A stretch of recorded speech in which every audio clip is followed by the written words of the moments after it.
a piece of JavaScript that track your activity on a website, on your website, on other websites. They store data, remember, between browsing sessions and things like that. So it's just a piece of JavaScript that actually tracks your actions online. And it contains a lot of that unique data about the person. It can, yes, the identifiers, etc. Yep. Yeah. So then, go ahead. All right. So moving into first-party data, can we define that? So we got first-party data, and I think the next will probably be third-party data. So obviously, first-party data is the data on your website. So if you're tracking and collecting your own first-party data, that is all the web traffic that comes to your site that you own.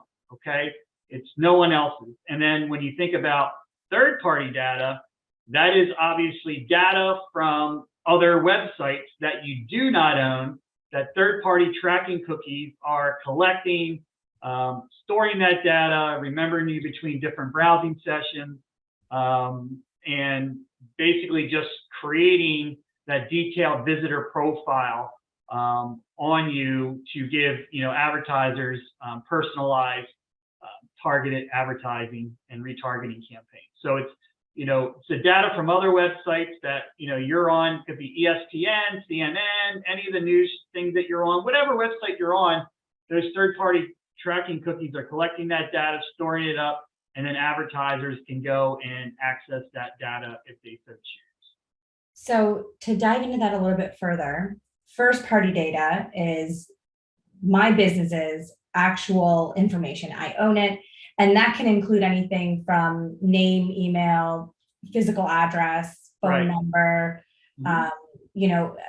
your CRM data, any kind of. You're collecting it from your website. Right. So leads, activity, all of those things, purchase history, all of that data. All of that is your first party data. Correct. Yeah. If somebody fills out a form on your website, or if they, register for a download or a webinar. So everyone that registered on this webinar through our website, you guys would be first-party data because we collected it from our website.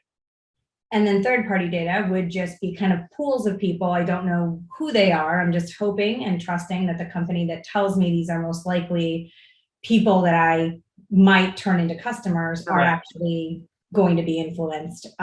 So right off the bat, there's a lot of differences and a lot of pros and cons that come to mind. Right. But we can dive into that. And that's where the cookie deprecation comes in, because obviously as people, if you're surfing the web and you have no idea that all of these different websites that you're on are collecting your data, storing it, and then taking that data and selling it to other companies, that's why you suddenly start getting, you'll see, I remember, when my wife was pregnant, and she was going on different baby sites. And next thing you know, we started getting, mail for baby formula and, cribs and that type of thing. So, like we didn't go on any sites. We were just kind of doing some research. So all of that third-party data that we didn't know they were, collecting on us sold to another company like Infomil. And then they took that and started sending us digital advertising. Yeah, because you got then put into the category of most likely has children. That's how I found out. I said, hon, how come I keep getting these retargeting ads for Infomil? Like, I don't understand this. What's going on? And she had to come clean. Right. That's hilarious. That's how you found out. But as we're talking about these two descriptions before we move on, first party data there's some different connotations to it, and it's not always created equal. So thank you for explaining what first party data is. But one of the questions that I do get a lot is, hey, this company is telling me that they're going to get me access to first party data, and it's going to cost me this amount of money. Right. That would always be third party data, right? Right. You can only get first party data from yourself, really. Right. Right. So essentially what they're doing is they're packaging up their own first party data and presenting it as such. So what can people look for to be, cautious and not get tricked by those types of tactics? Well, again, it's information that you collect from your own website. So, if it's coming, the only way you can get first party data is actually if you have a mechanism on your website or in your business. Geez, whether it's, you have someone, if it's a brick and mortar business, you have someone come in and fill out a postcard or a note card or whatever it might be, you scan a badge, whatever it might be, that is your data. So that is the main thing that you have to keep in mind is you can't really buy first-party data from other companies because they don't have access to your data. So it would always be that you're buying someone else's third-party data. So that's the main thing that you have to absolutely. And now there's solutions out there that like you guys do where you're sitting on a site. Well, yeah, and that's really the problem with first-party data. Yes, it sounds great. Okay, well, I'm just going to start marketing to my first-party data, collecting first-party data.